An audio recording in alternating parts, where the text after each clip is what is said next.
Hello दोस्तों, agree दर्पण के ऑनलाइन डिजिटल प्लेटफॉर्म पे आपका हार्दिक स्वागत एंड अभिनंदन करता हूं।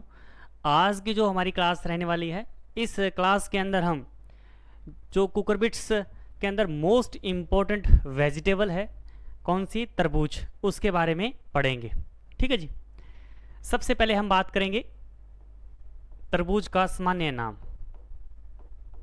सामान्य नाम भी हम तरबूज को किस नाम से जानते हैं। ठीक है जी।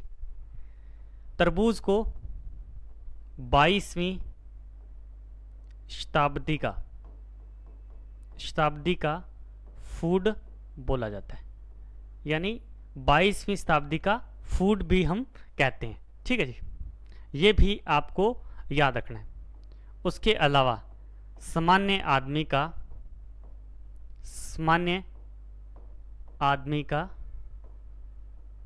का फल, हम इसे क्या बोलते हैं, सामान्य आदमी का फल भी बोलते हैं। ये भी आपको याद रखना है। ठीक है जी। 22वीं शताब्दी का फूड भी बोला जाता है और सामान्य आदमी का फल भी बोला जाता है। ठीक है। एक और मोस्ट इम्पोर्टेंट बात आपको याद रखनी है, जब हम वेजिटेबल ग्राफ्टिंग करते हैं या वेजिटेबल ग्राफ्टिंग आपने नाम सुना होगा। ठीक है जी। जो फर्स्ट बार जो वेजिटेबल ग्राफ्टिंग की गई थी, फर्स्ट बार यानी कि फर्स्ट बार जो वेजिटेबल ग्राफ्टिंग की गई थी वो किस में की गई थी, वाटरमेलोन के अंदर, यानी कि तरबूज में। आपने नाम सुना होगा वेजिटेबल ग्राफ्टिंग। जो फर्स्ट बार जो वेजिटेबल ग्राफ्टिंग की गई थी वो किस में की गई थी, वाटरमेलोन के अंदर की गई थी। तो ये भी आपको पॉइंट याद रखना है। ठीक है जी, वेजिटेबल ग्राफ्टिंग। और एक और पॉइंट आपको याद रखना है, फर्स्ट पोजीशन है किसकी, वाटरमेलोन की। कुकरबिट्स में सबसे ज़्यादा कौन सी वेजिटेबल ग्रो की जाती है, तो वो कौन सी की जाती है, वाटरमेलोन।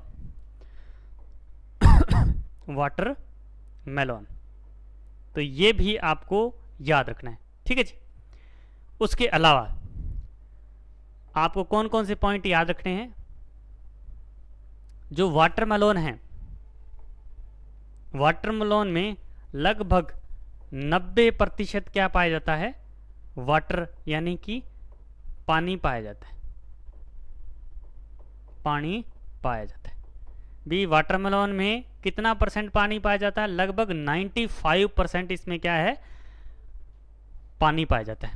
उसके अलावा इसमें कौन कौन से न्यूट्रिएंट्स हैं, इसमें कार्बोहाइड्रेट कितना परसेंट पाया जाता है, 3% क्या है, कार्बोहाइड्रेट पाया जाता है। तो ये भी आपको याद रखने हैं। ठीक है जी।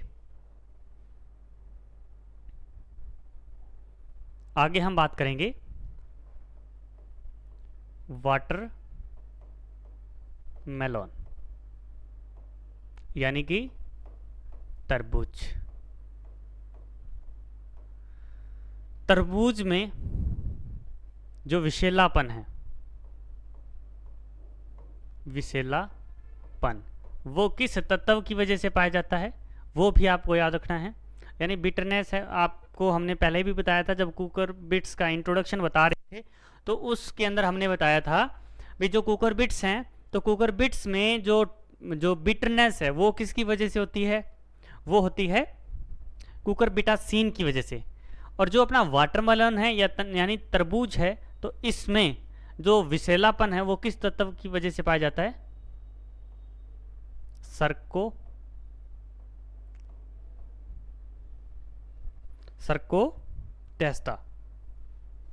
सर्कोटीन की वजह से क्या पाया जाता है, विषैलापन। सर्कोटीन की वजह से क्या पाया जाता है, विषैलापन पाया जाता है। तो ये आपको याद रखना है। ठीक है जी।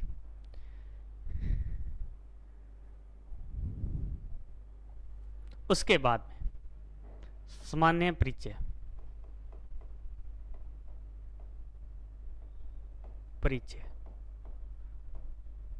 सामान्य परिचय में तरबूज का साइंटिफिक नेम, यह भी इंपॉर्टेंट है, आपको याद रखना है। सिट्रुलस लेंटस,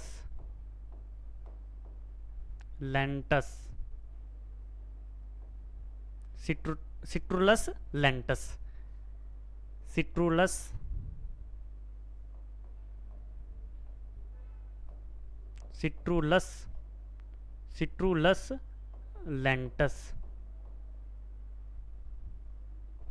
लेंटस क्या है? वैज्ञानिक नाम है। ठीक है जी। उसके अलावा कुल कौन सा है भाई? कुल है अपने कुकुरबिटेसी,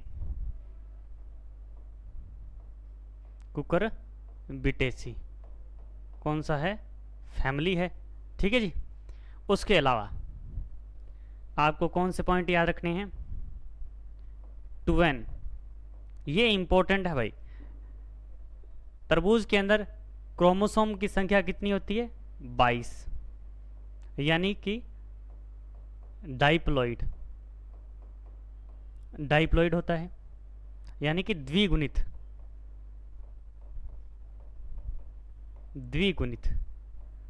ठीक है जी। और उसके बाद में उत्पत्ति स्थल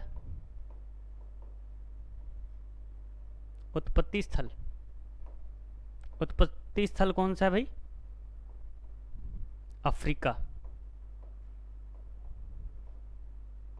अफ्रीका उत्पत्ति स्थल है। मोस्ट इंपॉर्टेंट है, आपको याद रखना है।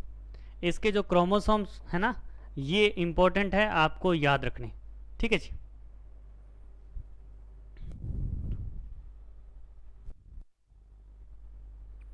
उसके अलावा आपको ये भी ध्यान रखना है,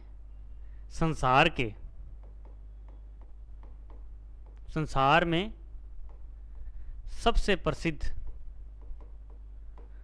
प्रसिद्ध तरबूज कहाँ के है भाई? तो वो है कजाकिस्तान।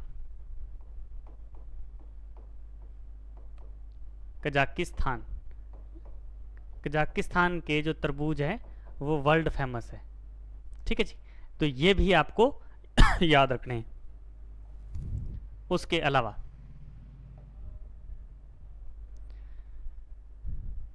तापमान, यानी कि जलवायु।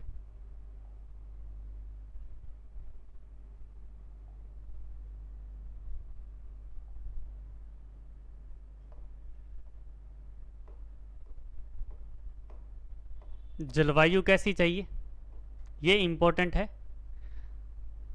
तो इसको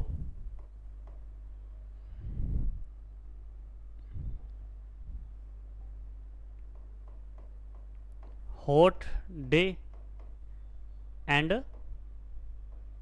कूल नाइट भी, जो दिन का तापमान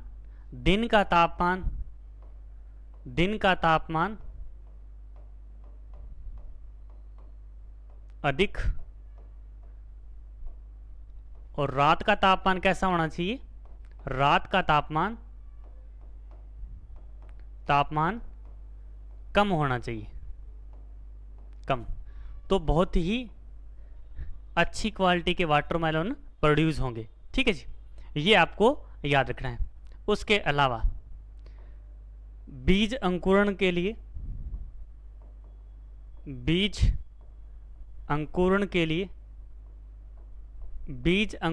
लिए तापमान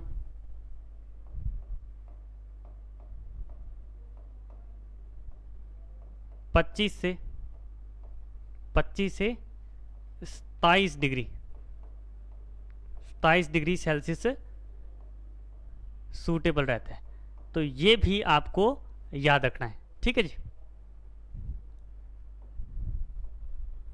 इसके अलावा मृदा कैसी होनी चाहिए?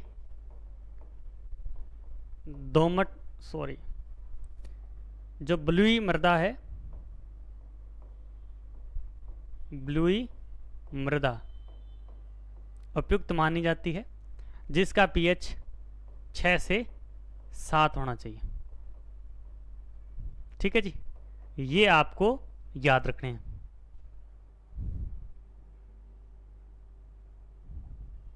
उसके अलावा सबसे इंपॉर्टेंट है किसमें, ठीक है जी। तो सबसे पहले अपन किस्म कौन सी पर बात करेंगे, पूसा बेदाना। पूसा बेदाना, पूसा बेदाना, ये कौन सी है, बीज रहित किस्म है, बीज रहित किस्म। किस्म मोस्ट इंपॉर्टेंट है भाई, याद रखोगे आप, मोस्ट इंपॉर्टेंट, काफ़ी बार एग्जाम में पूछी गई है। कौन सी बीज रहित किस्म कौन सी है, पूसा बेदाना। जो पूसा बेदाना है ये त्रिगुणित, त्रिगुणित, कौन सी, त्रिगुणित, त्रिगुणित है जी, यानी ट्राइप्लॉइड,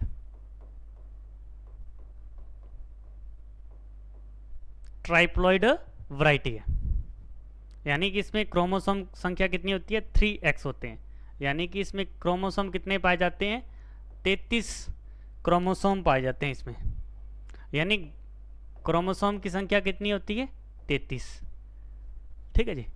इसका जो डेवलपमेंट हुआ है वो कैसे हुआ है आपको याद रखना है। इसमें जैसे अपन सीड या बीज रहित जो वैरायटी का डेवलपमेंट करते हैं, तो इसमें जैसे आपने देखा होगा कुछ डाइप्लॉइड वैरायटी है, डाइप्लॉइड वैरायटी का, डाइप्लॉइड, डाइप्लॉइड वैरायटी का क्रॉस करवाया, ठीक है जी। और इनसे भी जो डेवलप होगी वो कौन सी होगी, डाइप्लॉइड। यानी कि इसमें क्रोमोसोम कितने हैं, 22, इसमें भी कितने हैं, 22। और जब इनका फ्यूज़न होगा तो इनसे गैमेट्स में 11 क्या हैं, क्रोमोसोम आएंगे। ठीक है जी। तो इसमें क्रोमोसोम कितने हुए, 22। और इसके ऊपर अपन क्या है, किसका एप्लीकेशन करेंगे, कोल्सीचीन का,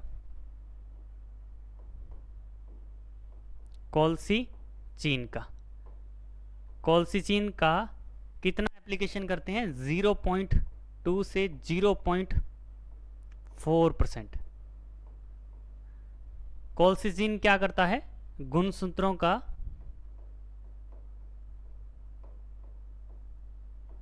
डबलिंग कर देगा, डबलिंग ऑफ क्रोमोसोम, यानी 2n। तो इसमें जो गुणसूत्र है वो कितने हो जाएंगे, डबल हो जाएंगे, यानी कि 44। ठीक है जी। कितने हो गए, 44। तो 44 जो गुणसूत्रों वाली जो वैरायटी है वो कौन सी है, टेट्रा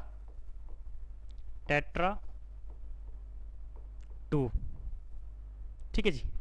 और उसका जो क्रॉस कैसे किसके साथ में करवाया, डाइप्लॉइड के साथ में, डाइप्लॉइड वैरायटी। जो हम ये जो प्रोसेस बता रहे हैं ये पूसा बेदाना का ही है। पूसा बेदाना का जो डेवलपमेंट कैसे हुआ है, किस तरीके से हुआ है। तो डाइप्लॉइड वैरायटी कौन सी थी, पूसा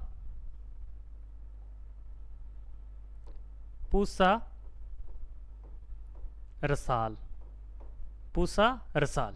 ठीक है जी।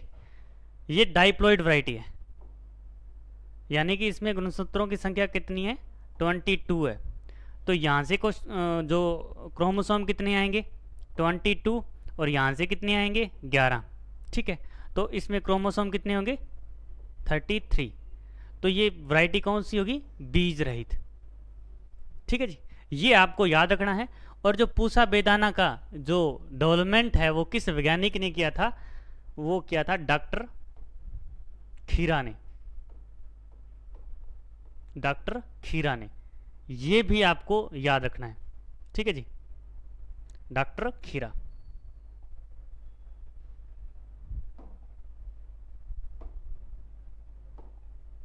डॉक्टर खीरा।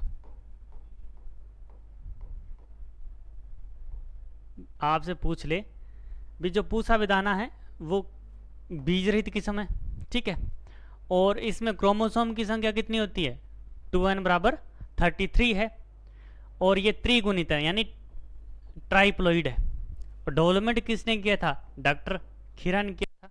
और इसका जो क्रॉस है वो किन किन वैरायटीज़ का है, टेट्रा 2 और पूसा रसाल का, ठीक है जी। ये काफ़ी बार एग्जाम के अंदर पूछा जाता है। और ये भी आपको ध्यान रखना है भी क्रोमोसोम की डबलिंग करने के लिए किसका एप्लीकेशन किया जाता है, कोलसेचिन का एप्लीकेशन किया जाता है, ठीक है जी।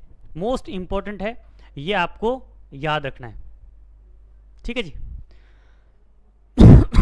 ये मोस्ट इंपॉर्टेंट वैरायटी है। उसके अलावा कुछ और इंपॉर्टेंट वैरायटीज है वो अपन डिस्कस करेंगे।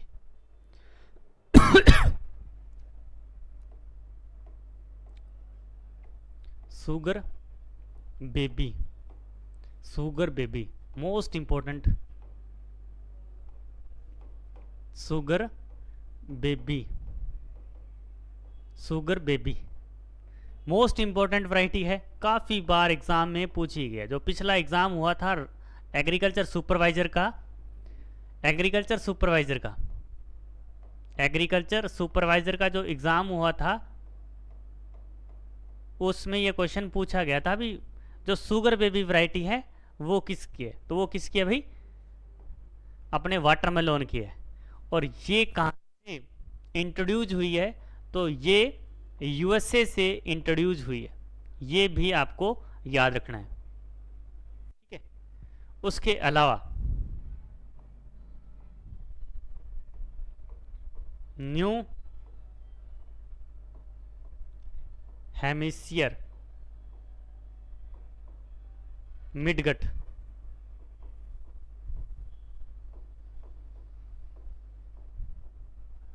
न्यू हेमिस्फीयर मिडगट वैरायटी, ये भी कहाँ से इंट्रोड्यूस हुई है, यूएसए से इंट्रोड्यूस हुई है, ठीक है जी।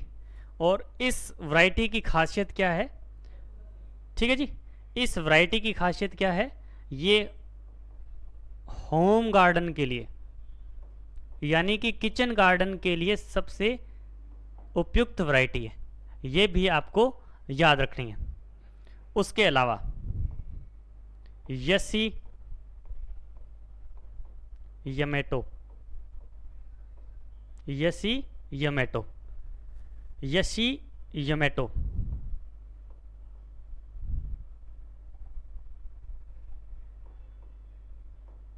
यसी यमेटो,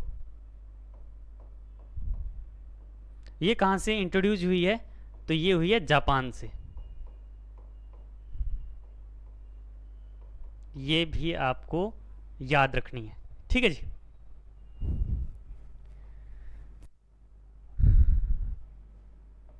अब हम बात करेंगे कुछ और इम्पोर्टेंट वैरायटी जो दुर्गापुरा से,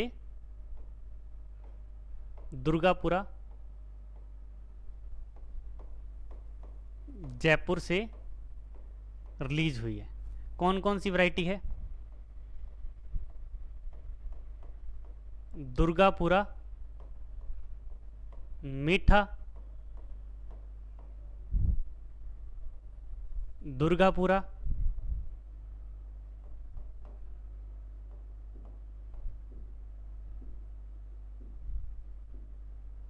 दुर्गापुरा मीठा, दुर्गापुरा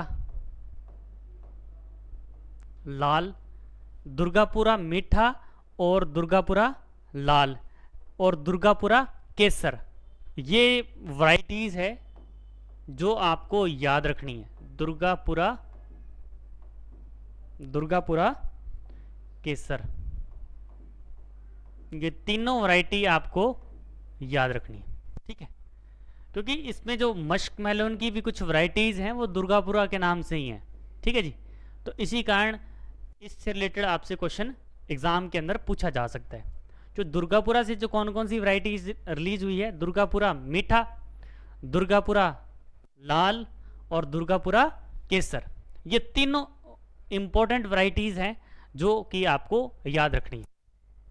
उसके अलावा आपको कौन सी वैरायटी याद रखनी है, जो Indian Institute of Horticulture research Bengaluru से जो वैरायटीज़ रिलीज हुई है वो कौन कौन सी है, उनके नाम भी आपको याद रखने हैं। अर्का, मानिक, कौन सी वैरायटी है भाई, कौन सी वैरायटी है, अर्का मानिक, ये भी आपको याद रखनी है। और अर्का ऐश्वर्या, अर्का ज्योति, ये भी वैरायटीज है, ये भी आपको याद रखनी है। अर्का ज्योति, अर्का ज्योति, अर्का ऐश्वर्या, अर्का ऐश्वर्या, ये तीनों इंपॉर्टेंट वैरायटीज हैं, ये भी आपको याद रखनी है। अर्का मानिक, अर्का ज्योति, अर्का ऐश्वर्या, ठीक है जी। और अर्का आकाश, ये एक और वैरायटी है, आपको याद रखनी है, अर्का आकाश, ठीक है जी। ये सभी इंपॉर्टेंट वैरायटीज है, आपको याद रखनी है। उसके अलावा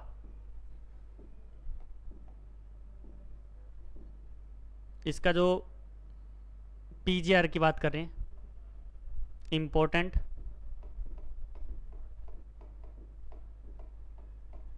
पीजीआर, कौन कौन से इंपॉर्टेंट पीजीआर है जिसका अपन एप्लीकेशन करते हैं, ठीक है जी। तो इसमें टिब्बा का एप्लीकेशन किया जाता है, ये आपको याद रखना है। फ्रूटिंग के लिए अपन किसका एप्लीकेशन करते हैं, टिब्बा का। @ 25 से 250 ppm इसकी डोज रखते हैं, ये इंपॉर्टेंट है, ये आपको याद रखना है, ठीक है जी। उसके अलावा स्टोरेज, उससे पहले अपन मैच्योरिटी की बात कर लेते हैं।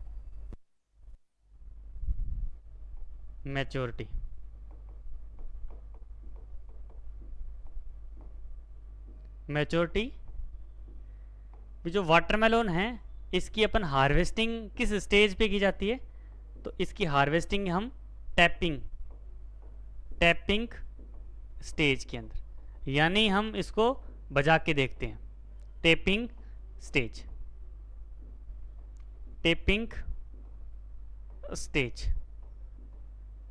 ठीक है जी।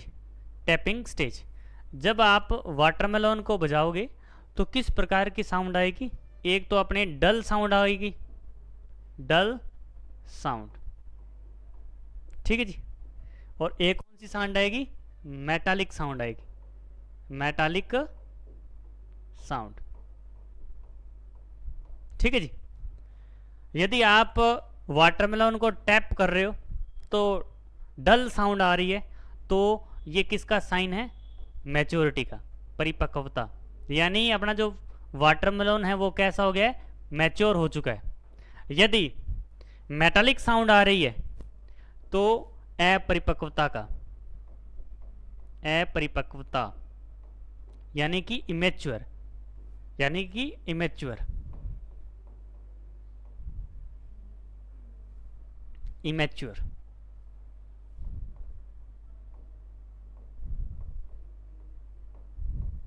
ठीक है जी, इमेच्योर है, ये इंपॉर्टेंट है, आपको याद रखना है। वैसे अपन कुकर बीट्स के अंदर आपको स्लिप स्टेज बताया था भी, हम जितने भी कुकर बीट्स हैं उसको अपन क्या है स्लिप स्टेज पे हार्वेस्ट करते हैं। और अपने वाटरमेलन की बात की थी, तो वाटरमेलन की जो हार्वेस्टिंग की जाती है वो टैपिंग स्टेज है। आप उसको टैप करके या उसको बजाओगे तो उसमें दो प्रकार की आपको साउंड प्रोड्यूस होगी। यदि डल साउंड प्रोड्यूस हो रही है तो हम कह सकते हैं भी वाटरमेलन है वो मैच्योर है, ठीक है।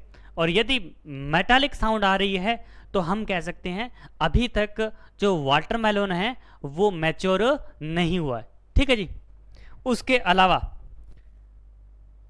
जब मैच्योर हो जाता है तो लगभग इसमें 9 से 10% क्या होना चाहिए, TSS होना चाहिए, टोटल सोल्यूबल सॉलिड्स, ठीक है जी। ये आपको याद रखना है। उसके अलावा मोस्ट इंपॉर्टेंट है, अपन जब इसकी वाटरमेलन की क्या करते हैं मार्केटिंग करते हैं, क्या करते हैं जब हम मार्केटिंग करते हैं किसकी, वाटरमेलन की, वाटरमेलन की, तो इनको साइज के अकॉर्डिंग, साइज के यानी आकार के अनुसार, आकार के अनुसार क्या है ग्रेडिंग देते हैं।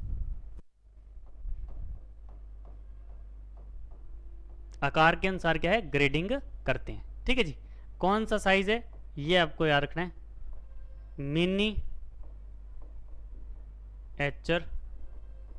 मिनिएचर वाटरमेलन,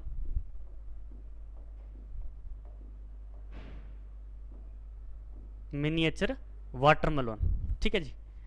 तो उसमें साइज कितना होता है 2 से 4 kg, ठीक है जी, 2 से 4 kg। उसके बाद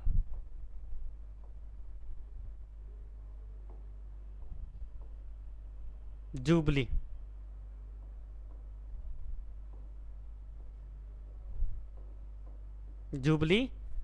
वाटर मेलन, तो इसमें साइज कितना होता है 8 से 10 kg। और ये सिटी के लिए फेमस है। शहरों के लिए कौन सा साइज है, जुबली साइज है ना, वो फेमस है, तो वो आपको याद रखना है, जुबली साइज। हाँ जी,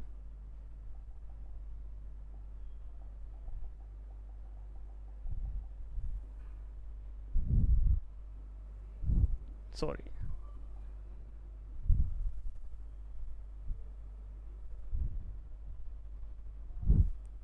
जो शहरों की बात कर रहे थे उसमें कौन सा साइज आपको याद रखना है। हाँ जी,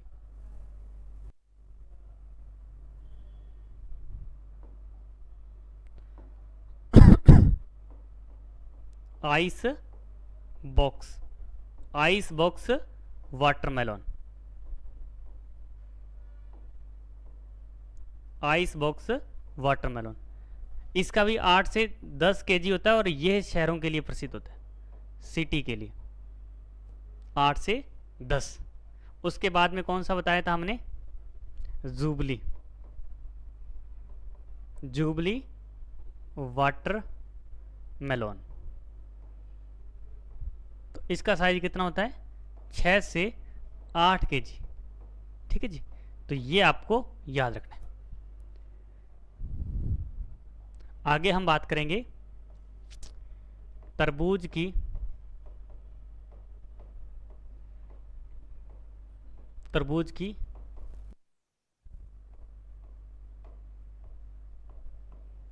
तो तरबूज की जो बीज दर है वो 4 से 5 kg पर हेक्टेयर रखते हैं, ये इंपॉर्टेंट है, ये आपको याद रखना है।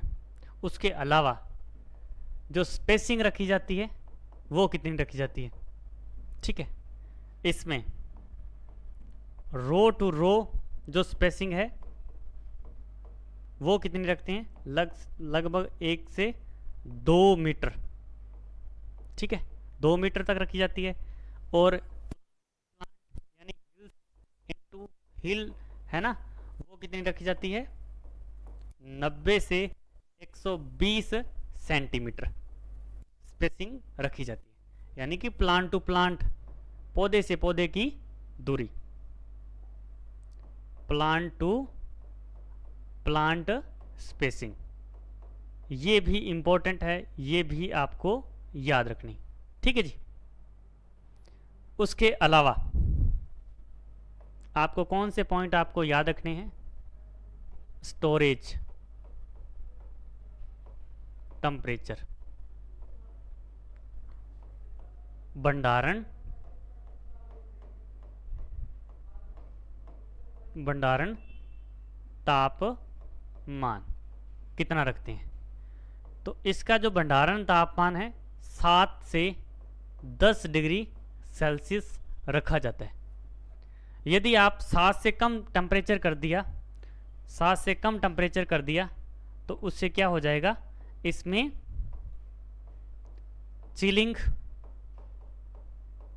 चिलिंग इंजरी हो जाएगी। क्या हो जाएगी, चिलिंग इंजरी हो जाएगी, ठीक है जी, यानी कि शीत हानि हो जाएगी, ये भी आपको याद रखना है।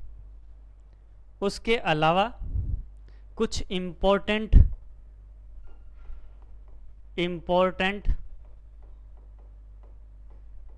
कारिकीय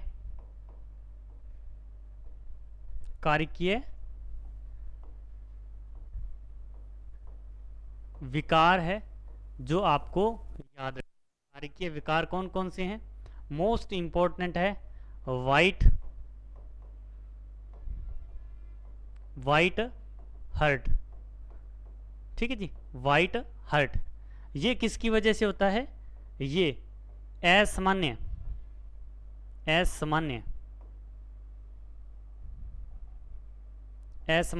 तापमान की वजह से,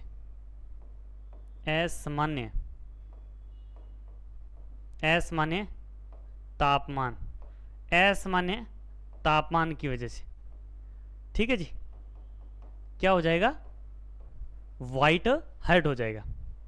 उसके अलावा बॉल्सम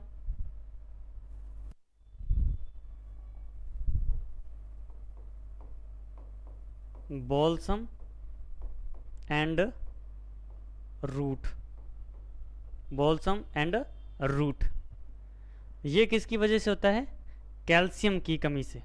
किसकी वजह से, कैल्शियम की कमी से, ये आपको याद रखना है, ठीक है जी। अभी मैं सभी जो क्लासें हैं वो रिपीट कर देता हूँ। हाँ जी, हमने देखा भी जो आज जब हम जो क्रॉप्स पढ़ रहे हैं, वाटरमेलन, और इसका सामान्य नाम क्या था, 22वीं शताब्दी का फूड भी हम इसे बोलते हैं, सामान्य आदमी का फल भी बोलते हैं। एक और आपको चीज़ें ध्यान रखनी है, जो तरबूज का जो फ्रूट टाइप होता है वो कौन सा होता है, फ्रूट टाइप यानी कि फल प्रकार कौन सा होता है भाई, ये आपको याद रखना है। तो पीपो, इसका जो फल प्रकार होता है वो कौन सा होता है, पीपो याद रखना है। उसके अलावा जो तरबूज है इसका कौन सा पार्ट अपन खाते हैं, तो इसका जो एंडोकार्प है, एंडोकार्प खाया जाता है, ये इंपॉर्टेंट है, आपको याद रखना है, ठीक है। एडिबल पार्ट कौन सा है, एंडोकार्प। उसके बाद में जब वेजिटेबल ग्राफ्टिंग फर्स्ट बार किस क्रॉप में की गई, वाटरमेलोन के अंदर की गई, और कुकुरबिट्स में वाटरमेलोन की फर्स्ट पोजीशन है, और इसमें 95% क्या है, वाटर कंटेंट पाया जाता है, ये आपको याद रखना है। उसके अलावा हमने बताया इसमें जो टॉक्सिसिटी है वो सेरोटोनिन की वजह से पाई जाती है, ये भी आपको याद रखना है, ठीक है जी। आगे हमने जैसे इसका साइंटिफिक नेम है सिट्रुलस लेंटस, ये भी आपको याद रखना है। इसके अलावा इसका जो पूर्वज है वो भी आपको याद रखना है, कौन सा है, सिट्रुलस लेंटस,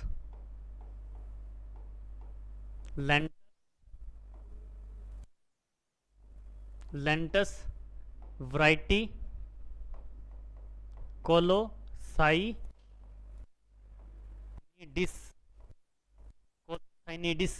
ये नाम भी आपको याद रखना है। इसे प्रोजेनेटर ऑफ वाटरमेलोन भी बोलते हैं, ठीक है जी, जिसे हम देसी भाषा में क्या बोलते हैं,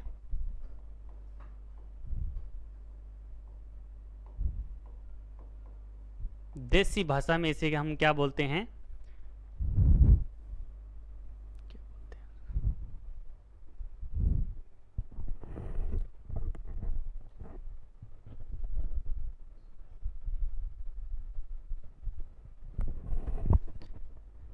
इसे देसी भाषा में हम तुम्बा बोलते हैं। ये भी आपको याद रखना है, ठीक है जी। उसके बाद में इसकी जो फैमिली है वो कौन सी है, कुकुरबिटेसी। और क्रोमोसोम कितने होते हैं, डाइप्लॉइड यानी कि द्विगुणित। और ओरिजिन पैलेस कौन सा होता है, अफ्रीका। ये भी आपको याद रखना है, ठीक है जी। उसके बाद में जो वाटरमेलन को कैसा टेम्परेचर चाहिए, हॉट डे और कूल नाइट चाहिए। और सीड जर्मिनेशन के लिए टेम्परेचर कितना बताया था हमने, 25 से 27 डिग्री सेल्सियस। ये भी आपको याद रखना है, ठीक है जी। उसके बाद में मोस्ट इंपॉर्टेंट जो वैरायटी बताई थी, पूसा बेदाना, यानी ये सीडलेस वैरायटी है, ये आपको याद रखना है। और इसमें क्रोमोसोम कितने पाए जाते हैं, 33, यानी ये ट्रिप्लॉइड है, ये आपको याद रखना है। और इसका जो क्रॉस है टेट्रा 2 और पूसा रसाल, ये इंपॉर्टेंट है, ये भी आपको याद रखना है, ठीक है जी। उसके बाद में शुगर बेबी वैरायटी है, मोस्ट इंपॉर्टेंट वैरायटी है। ये पिछला जो एग्रीकल्चर सुपरवाइजर का एग्जाम हुआ था उसमें पूछी भी गई थी। उसके बाद में न्यू हेमिस्फीयर मिडगेट वैरायटी है, जो कि होम गार्डन के लिए इंपॉर्टेंट है। उसके बाद में यशी यमेटो है, जो जापान से इंट्रोड्यूस की गई थी, ये भी आपको याद रखनी है।